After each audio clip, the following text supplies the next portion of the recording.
Hello, can I be of any assistance? Oh, hello. I've just moved into the building and I heard there was a residents' meeting soon. Oh, you just moved in. Oh, well, welcome. Thank you. You're the chairman, I assume. Brian Robbins? That's me. And you are? Julie Deckerell. Deckerell. Yes. Dekeyrel. Oh, right. Well, very pleased to meet you, Julie. Well, likewise, Brian. Ah, so you've moved into where the Turpins used to live, 15C? That's right. I just fell in love with the place the moment I walked in. Stunning views from that side of the building and from the 15th floor. Absolutely magnificent. Well, anyway, you wanted to know about the meeting, didn't you? Yes, that's right. Thought I'd better get involved sooner rather than later. Good idea. The thing is, we have an agenda, but we've not set the date yet. Oh, I see. So what I can do is put a note in your mailbox, or... Actually, I'm going to be out of town on business for a few days. Okay, well, I can give you a quick ring if you like. Would you? Of course, no problem. Well, that's very kind. Can I give you my mobile number then? Yeah, just a second. Okay, yeah, fire away. Okay, 0986 2453 9237. 0986 2453 9237. That's right.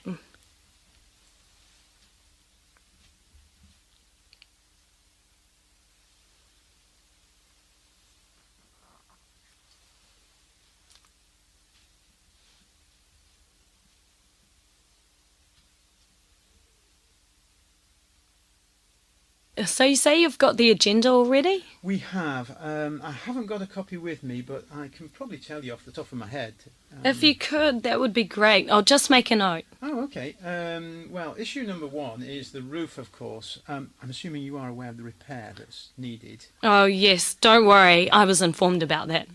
Okay, and the number 2 is also a quite high-cost item, the swimming pool. We need to have it cleaned before the summer starts, but we weren't very satisfied with the company that did it last year. I see. So we're looking for a new pool cleaning company? Yes, probably. Also, the issue of the bus stop. It's being moved further away from the entrance of the residence, and some of the retired residents aren't happy about it. So we need to take that up with the local council, I imagine. That's right, but we need to determine just how many people are actually against it being moved, and then if there are sufficient, what our approach to the council is going to be exactly. Ah, quite a lot to discuss then. Yes, as always, and there's one more thing, the monthly meal. The monthly meal? What's that? Oh, well, a lot of us go out together just once a month to have dinner. We try to go somewhere new each time, somewhere which has been recommended.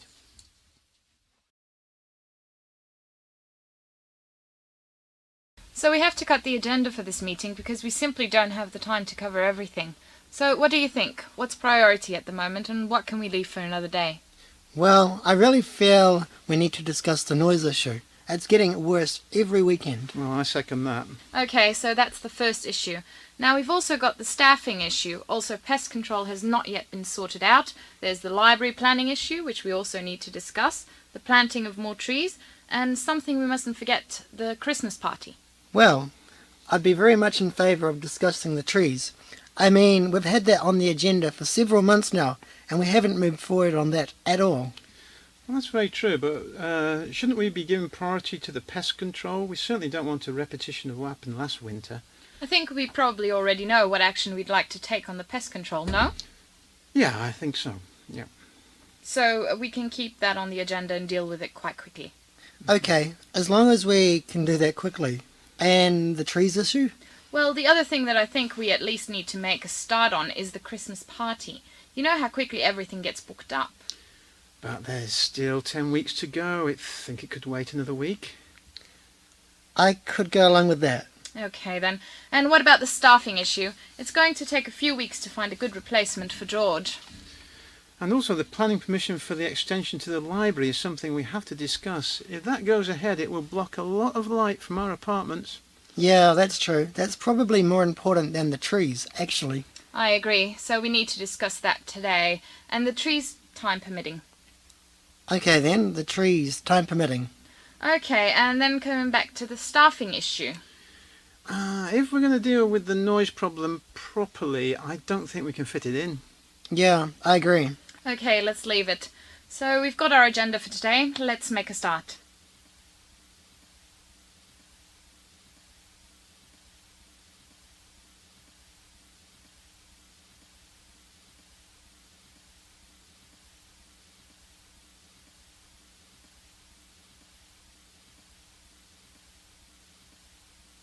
Right, so we need to take some action regarding the noise levels at the weekend. Absolutely. Well, we've got 3 problems, not just the one. There's the noise from the builders who are making a new path through the garden. Then there's a new group of young children who seem to be gathering around the benches on Saturday and Sunday afternoons, and they can be very noisy sometimes. I noticed they had a stereo with them last week. And then there's the dogs. Yes, the dogs seem out of control. I don't know who the owners are. Well, let's take one at a time. The builders first. I mean, we have to expect a certain amount of noise from builders, don't we? Yeah, but not at 7 in the morning or on the weekend. We'd like them to start a bit later. Well, how much later? Well, ideally a couple of hours later. Okay, well, I'll speak to them about that. Now, the noise from the children. Well, I really think we need to get some security on the main gate. We could try to contact the children's parents, but that would be very time-consuming and with no guarantee of success. I agree. Well, we'll ask security to mend the main gate as soon as possible. Okay, and then thirdly, the dogs. Well, I was wondering if we should think about petitioning off a section of the garden area for residents with dogs. It would prevent them from running around everywhere, and if we allocate the area furthest from the apartments, we wouldn't hear so much of the noise. That sounds like a very good idea. We can even get some professional help in to train the owners and keep the noise to a minimum. Good. So we'll try to move those suggestions forward.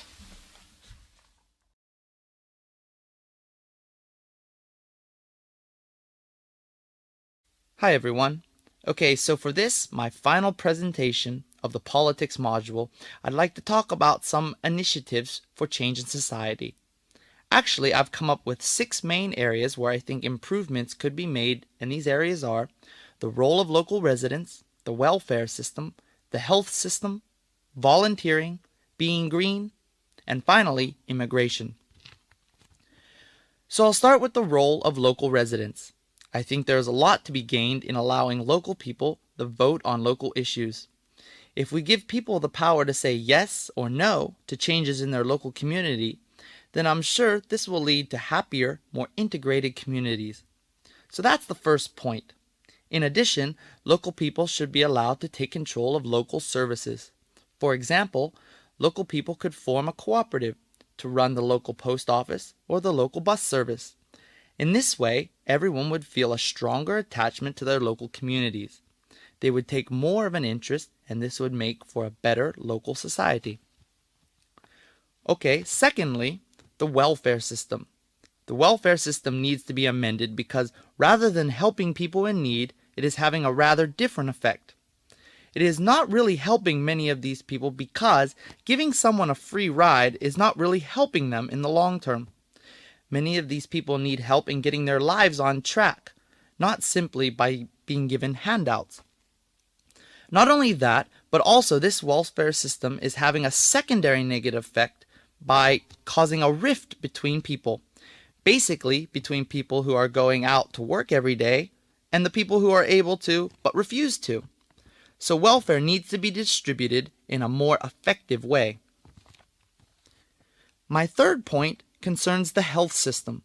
I think most people would agree that a health system which requires a patient to wait for weeks or even months for treatment that they really need today is not a system at all. Certainly not an efficient one. We are told about the underinvestment in the health system, but this is an issue which I believe could be easily resolved. How many working adults would not willingly contribute a little more from their monthly salary if the system did the job it needs to? Health is a central, fundamental issue for all of us, and it needs to be given priority. So for a society to be a happy society, people need to be healthy and need to be able to trust in the health system.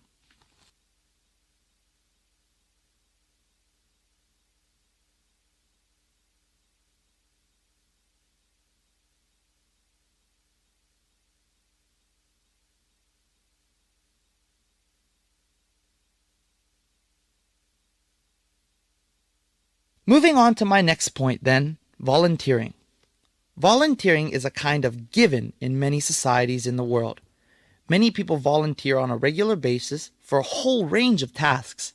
In this country, however, volunteering is almost laughed at. There seems to be this feeling of only a fool works for nothing. This is an attitude which needs to change because, of course, volunteers do not work for nothing. The rewards to society and to themselves for a job well done are very significant. This attitude change needs to start with the younger generation for it to be sustainable. So we need programs which encourage, help, and support young people in volunteering. Another basic which needs to be in place for society to be a happy society is a strong policy on green issues. And this is related to my first point. If people are going to take a more caring role, then they need to see the government is doing all it can to ensure our environment is being looked after. So there really needs to be more incentives for people to buy green goods and behave in greener ways. Prices for green products need to be revised, and rewards for green behaviors need to be increased. Okay, I've nearly finished. My final point is about immigration. Now please, don't get me wrong on this. I welcome immigration. I think it makes for a richer, more interesting society, or at least it should do. But the immigration policy needs to be more than just an open door for anyone who wishes to come and wishes to take advantage of what we have available here, without, for example, giving anything back. I think regarding this point, the government needs to look more closely at the country's manpower requirements and take a more focused approach towards the profiles of immigrants. Clearly, we welcome people from other lands, but we also need them to be able to contribute to society, to a society that we want to build. Okay, that's it. Thank you very much for listening. Ladies and gentlemen, good afternoon, and welcome to Module 6 of Our Developing World. As we all know, today is Friday. That means tomorrow is the busiest shopping day of the week. Take a trip to the city centre tomorrow afternoon and you will see worshippers at the shrine of consumerism out in force. The aisles will be packed, there will be queues at all the checkouts, and the tills will be ringing out as coins, notes and credit cards are received. Every Saturday, the same ritual is played out across the developed world. Millions of people spending money they have often yet to earn on goods they don't really need. So, does this represent the high point of human civilization? Well, it may seem to us that today, in the developed society in which we live, that we have become obsessed with material goods, and that this is a new phenomenon, something which has developed recently as the developed world has become richer and richer. Well, it seems not. Although mass consumerism may be a 20th century invention, its roots apparently go back to the start of humanity. Before our ancestors invented writing, before they had laws in cities, before farming, even before the use of metal to make tools, there was trade. Trade, in the necessities of life, such as food and simple tools, is probably at least as old as our species. But what is really surprising is that our taste for objects with no obvious survival value, luxury items and prestige goods, also goes way, way back. For example, recent finds in Africa suggest that decorative objects were being manufactured and traded more than 100,000 years ago. It seems that humans are, in fact, born to trade, and we don't even need shops or money to do it. Anthropologists have found evidence from modern hunter-gatherers that leaves little doubt that the exchange of food and favours comes naturally, as does the ability to keep a tab of the credits and debits that accrue as a result. Combine this aptitude for mental bookkeeping with even the most basic material culture and trade, it seems flows on naturally. But even if our Stone Age ancestors were exchanging tools, food and other essentials of life in a barter economy, this is a far cry from the shopping mall. Modern consumerism goes way beyond subsistence and utilitarianism to include everything from Gucci handbags and BMW convertibles to impressionist paintings and designer bling. Clearly, the value of such goods is not inherent, but resides in certain intangible qualities that we invest in them. So, when did we start to connect certain values to certain objects? Well, some progress on this question has been made by archaeologist Amy Plourde from the University of California. She suggests that the answer lies in understanding the bigger question of how our ancestors made the transition from living as free hunter-gatherers to living in materialistic, hierarchical societies that we now equate with modern civilization. The basis of her argument is that even in free, equal societies, some people are more successful than others. Among our ancestors, superior skills in areas such as hunting, crafts, environmental knowledge, and contact with neighbouring groups would have brought respect, admiration, and privileged treatment from others. In other words, it would have brought prestige.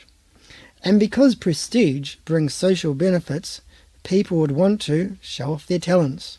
The best way to do this is through material items that are hard to fake. For instance, a hunter could advertise his skills by wearing the tooth of an animal that is elusive, or even dangerous. Plourde goes on to explain that the benefits of prestige would also lead to competition to acquire it. So, as a result, the value and variety of prestige goods would spiral, and systems of social ranking would, at the same time, become more and more complex, as individual prestige led first to leadership of the group, and later to the stratified hierarchies you find in more complex societies. So, if Plourde's theory is correct, prestige goods seem to form a direct link between, on the one hand, our innate drive for trade, and on the other, the development of complex hierarchical societies. Seen in this way, goods which signify prestige are arguably the first step on the road to modern civilization, paving the way for agriculture and urbanization.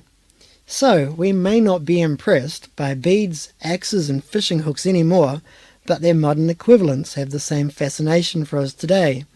If you have your sights set on buying a Ferrari or Porsche soon after you graduate, nobody will be fooled that you wish to do so for the thrill of travelling at 180 miles per hour. We will all know you're buying an exclusive status symbol for the prestige. But don't worry, because, after all, you're only being civilized.